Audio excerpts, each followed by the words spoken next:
બોલો ક્યાંથી આવ્યા છો? કલોલ. શું નામ તમારું? ચેનાબેન. ચેનાબેન. હા, કેટલી ઉંમર તમારી બા? મારે સાઈડ 60. કોણ છે તમારા ઘરમાં? કોઈ નહીં, હું એકલી. કઈ ગયા ઘરના? ઓફ થઈ ગયો. અને છોકરા બોકરા છોકરો એક જ છે.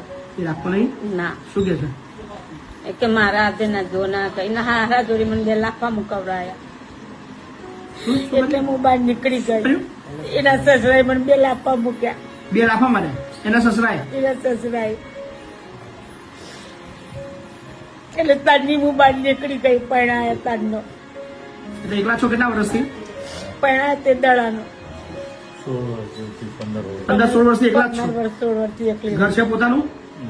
ઘર બી નહીં? ભાડે રહેતા હતા? ભાડું કેમનું ભરતા હતા? બંગલાનું કામ કરતી હતી. પોતાનું મકાન તમે વેચીને છોકરા લગ્ન કરાય? હા. કોઈ વાંધો નહીં યારો, બરાબર? ચિંતા ના કરશો. ત્યાં જવાનું નહીં, હા? બરાબર ને? હવે ત્યાં જવાની જરૂર નહીં. અમાર ભણ્યો જીવ બળે તે મને મેળવાય કે મારી મમ્મી ના રખડવા દે. તારા ચિંતા ના કરશો. હું કેનાલમાં પડવા જતી હતી, મારી ભણ્યો કે ના મમ્મી નહીં જવાનું કે મમ્મી. મેં કીધું મારા ઘેર રાખવાનું કીધું પણ મમ્મી ના પાડી. બહુ પ્રયત્ન કર્યો પણ મમતા અહીંયા રહો, હા, આરામથી, કોઈ ટેન્શન ના લો.